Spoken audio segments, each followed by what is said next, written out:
Now, I know that there was a story yesterday that said NFL executives were checking in to see if the Seahawks would be interested in trading Russell Wilson, and the Seahawks were like, no thanks. But when you brought it up, it made the wheels turn because I know you, and I know that there's some shred of truth to it that, you'd say something about it because you'd be like, you know what, this actually could happen. So do you believe that the Seahawks would actually, at this point in their franchise history, would make that type of a seismic move at the quarterback position? The only reason I say that is because on Sunday, when we had Russell Wilson on our Super Bowl Today pregame show, we were talking about his name being bandied about in trades. Sure. And he did not dismiss that. Like, he didn't say to us, oh, that's not happening or that's never going to happen. He goes, that's just part of the business. So he was hearing the same thing we were hearing. I mean, could you imagine if the Jets could get him? Well, of course. I mean, if the Jets ended up with him or Deshaun Watson, that would be tremendous. But I can't. The Jets did trade Jamal Adams to Seattle. I mean, tell me how, though. I mean, how does Pete Carroll look at his team? And he loves Russell Wilson. I mean, how does he look at that? He won a Super Bowl with him. He almost won 2 with him. How does he look at Russell Wilson? The guy's like perfect on and off the field. He's a little cheesy, Mr. Unlimited, when we understand that. But, I mean, he's like the perfect guy on and off the field. He's the Walter Payton Man of the Year. And he was, first half of the season last year, was talked about as MVP candidate. Didn't work out. But, how can you move on from him? Those comments about being an MVP and all that other stuff could rub people the wrong way. Like I always tell you, we never know what's going on inside a building, in a locker room, who is upset with who thinks that, it's more about that person than the whole team. These things happen all the time, whether it be Tony D'Angelo with the Rangers or Odell Beckham Jr. with the Giants. I was told in numerous occasions that, over the Giants, the number one question when you would come to work is Odell in a good mood, because Odell's going to affect everybody. And if he's not in a good mood or something upsetting him, it's going to just basically, ruin everybody's day in the building. And this is why people get traded all the time. This is why things happen. Like, this is why Carson Wentz is most likely going to be moved out of Philadelphia, because it all of a sudden becomes way too much about that one person.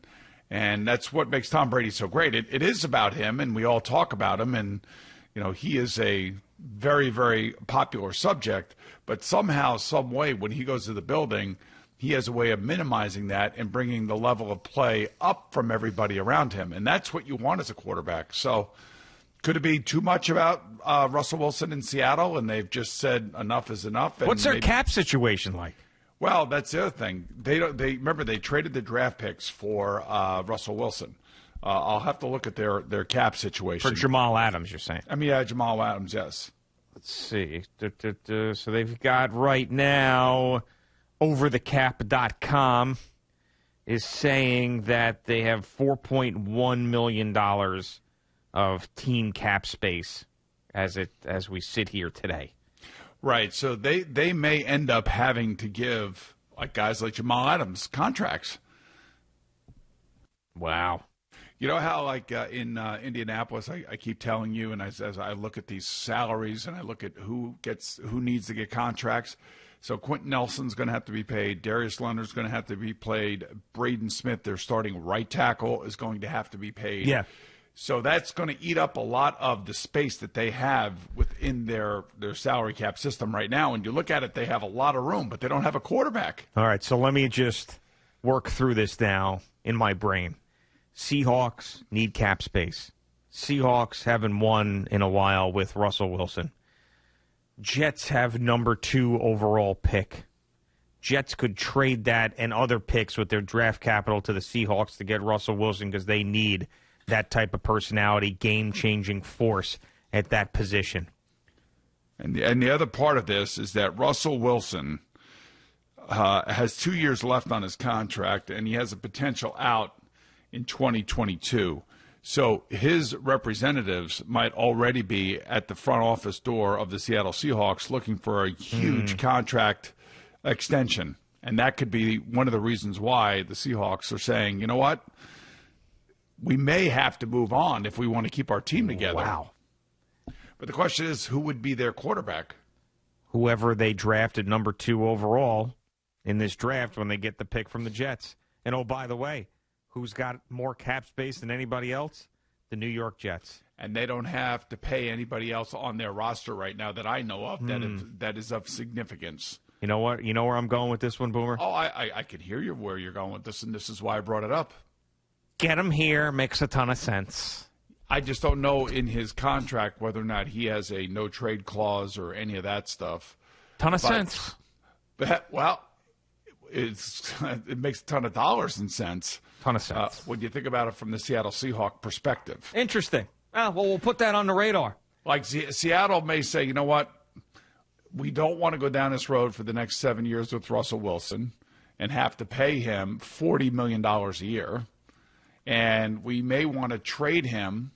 He may want to redo his deal with somebody, and then we could recoup some of the draft capital. And if it were the Jets, and the Jets ended up giving the number 2 pick up overall, then they can go draft Zach Wilson or Justin Fields or Mac Jones or any of these other kids that are coming out in this year's draft. Interesting. I mean, that's why this is a big deal. I guarantee you that they're worried about him opting out so you have him now for 2022, up to 2022. So you have him. He's going to opt out. And he's going to want a new contract. I still think that Deshaun Watson is the better fit because he's Much younger. And he's already got a 4-year contract. Right. He's coming with a 4-year contract. All right, Russell Wilson's 32. Deshaun Watson, 25, 26.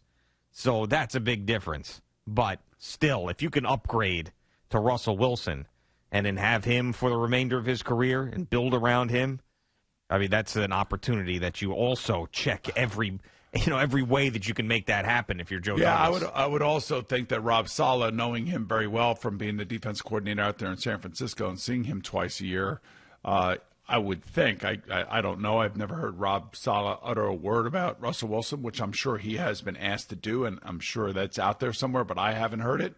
I would think that he knows how much of a pain in the neck he is to play against. Thank you for watching. Please like, comment, and subscribe. And don't forget to hit the red bell so you're notified when we have new content.